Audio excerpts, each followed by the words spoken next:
నేను ఇతన్ని వధించేటప్పుడు మీరు నాలుకలు చాపి పద్మము వలె నాలుకలు చాపి అది పడే రక్తాన్ని పీల్చేయమని చెప్పిందంట అమ్మవారు.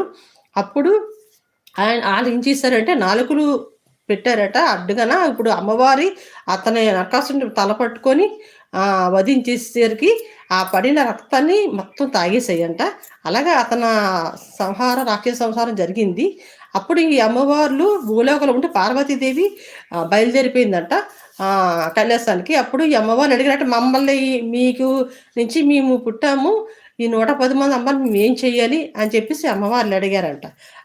అప్పుడు వాళ్ళు ఏం చేశారంటే ఆ పార్వతీదేవి ఏం చెప్పారంటే 110 మంది ఊర్లకి ఒక్కొక్క గ్రామానికి వెళ్ళి ఆ దేవతలుగా ఆ కులదేవతలుగా పిలిచి మీ సేవలు అందుకుంటారు. ప్రతి ఊరికి ఒక దేవతగా వెలుస్తారు. మీరే ఊరిని కాపాడతారు. ఏ ఊర్లో ఉంటే ఆ ఊరిని కాపాడతారని చెప్పేసి చెప్పడం అయితే జరిగిందట. అలాగా వెలిసిన అందరిలోని పెద్దదే ఈ మోదకొండమ్మ అమ్మవారండి. కొండ